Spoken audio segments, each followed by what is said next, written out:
Okay, this is part 2 of going solo. I told you about having to call the sheriff's department. I think it was the sheriff's department. It was the local police department, whoever they were. And they came out and helped me out of a situation, which was cool. But things that I didn't know that I should have known before I went solo, and I strongly suggest, I'm gonna ramble off a few things that I think anybody should know before any company puts them in a truck by themselves. And as a matter of fact, I think that these companies should test you on this and make sure you know this before they put you on a truck by yourself. They just go ahead and go. Number one, you should know how to read a map or an atlas. A map and an atlas. I've known how to read maps from my previous jobs. I used to run everything through the Thomas Guide before there was Google Maps. So reading an atlas, I was kind of okay on how to look stuff up, just not quite sure on, what everything means. The one thing that bothers me about an atlas is there's a lot of highways and things out there that aren't even in the atlas. I don't understand it, but I haven't found out why that is yet. But yeah, they should make sure you know how to read an atlas and use an atlas. They should make sure you know how to use a GPS, whether it's your Rand McNally or the company. I really think if you're going to have to go with just one, I would say use the company. I've been running them both, and they both take you to the same place, but a lot of times the company takes you, the end point is better. Sometimes the companies wants to take you shorter, sometimes longer. I'll go whatever one says shorter, but the end game on the company GPS always seems to be better. It pinpoints it better. So if you have to go with just one GPS, use the company. I prefer them both. I really like having them both. It's kind of a party in here when it says in 1 mile make a right, or stay right on interstate such and such, and then the other GPS comes on and says in 1 mile stay left on interstate such and such. One's trying to take you through this town, one's trying to take you around it. Depending on time of day and the mileage difference, I might go through or I might go around depending on traffic. The other nice thing is you'll see a sign saying major traffic on such and such interstate, and you're like, ooh, that's that one. Oh, that one wants me to go, I'm going that way. So you can, on the fly, go around things. But you should know how to read an atlas. You should know how to use a GPS. You should know how to use the app on your telephone, the Prime app. You should know how to bring up your load assignments. You should know how to read the last mile information on those on that app. When you open up the app, if you go to loads, at the bottom there's always they call it the last mile, and it will tell you if there's, sometimes it'll tell you if there's an overnight parking, truck stops. There's usually some phone numbers there, but it gives you the last mile directions. Hey, turn right here, left here. That can help you out. That can sometimes save your ass. And then the other thing is you have your Prime portal on the app. You want to know how to use that. You want to know how to look up the washout areas and fuel stops through the Prime app. It's a big help to know. And then you can look at your hours of service on that app. There's a lot of things on that app that I think Prime should.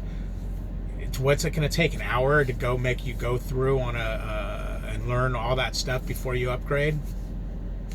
Logs. You need to know how to run your logs.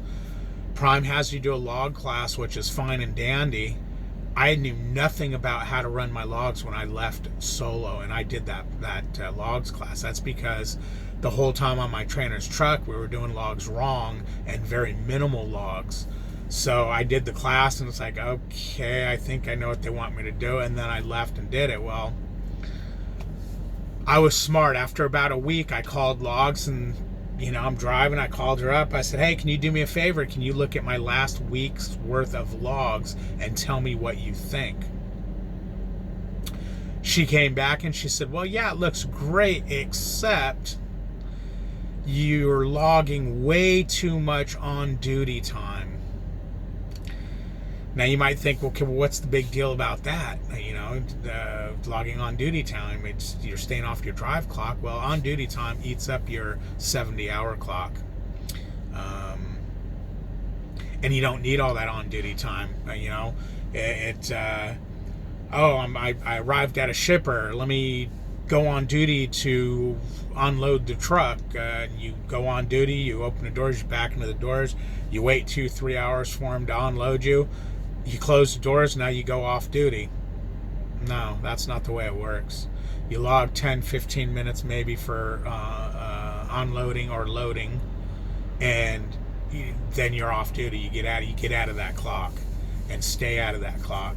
You got to learn to stay off the clock whenever possible. Now, I'm not saying run illegal, but you need to. Prime releases you of being on duty when you're backed into a door. You don't have to be on duty while you're just sitting in the truck sleeping while they're loading you. Anyways, that's stuff you should really talk to logs about. I don't claim to know everything about it and even know 100% if what I'm doing is correct, but I do call logs on a regular basis whenever I have a question and not sure, and just say, hey, what about this? And hey, can you peek into my logs and just tell me what you think?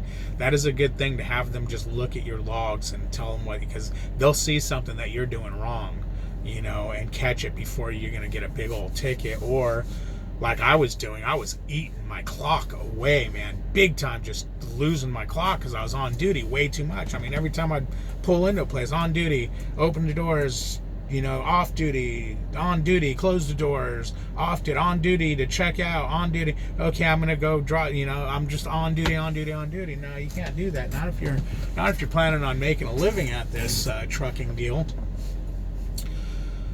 So yeah, you got to learn how to work the clock, not even run your logs.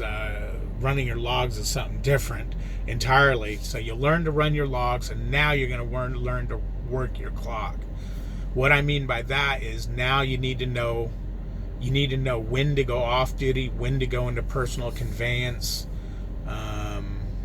when to push the envelope.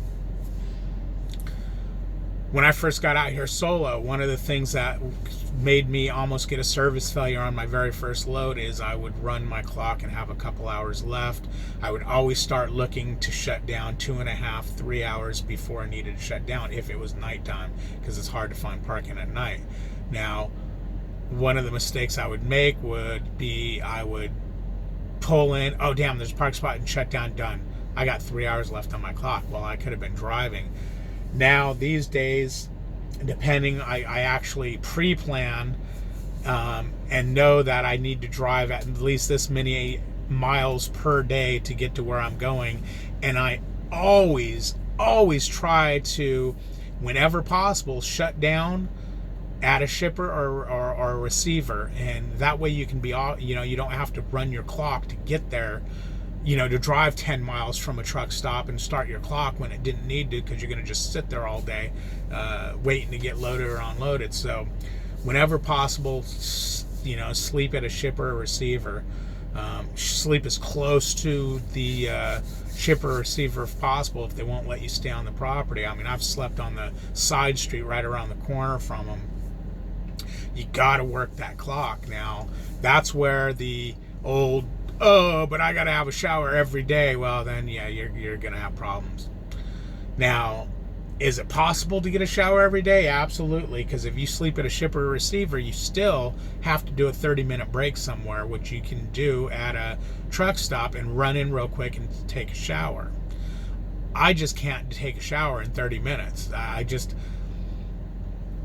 It's usually by the time I get parked and, because it's usually you've been driving for 4, 5, 6 hours, so you usually need to use the restroom, you usually need to eat, and then take a shower. So a lot of times, if I have to do all that, I end up 45 minutes to an hour, which is still fine as long as you have the time.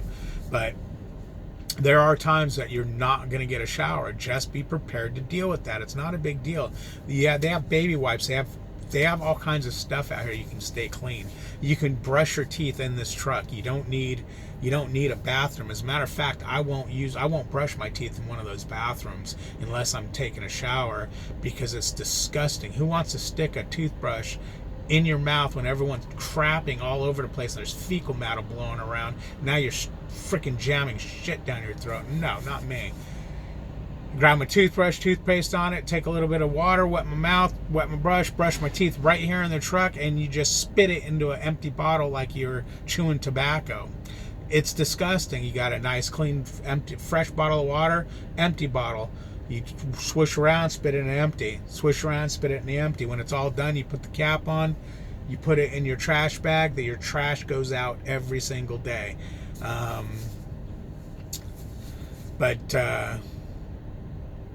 That's just simple. Keep your mouth clean, keep your teeth in your head. You don't want to lose all your teeth. So now let's get back to, damn it. Okay, old people problems. I paused the video because I forgot what the hell I was talking about. I can't remember what I was talking about, so I'm 11 minutes in, so I'm going to go ahead and end this video here. And I know this was a part 2 to going solo, but I don't know. I know I got off on a tangent with brushing your teeth and taking a shower, so I got to replay this video and see what's going on, and then I'll pick it up in part 3. We'll probably make part 3 short. All right, guys, talk to you later. You have 11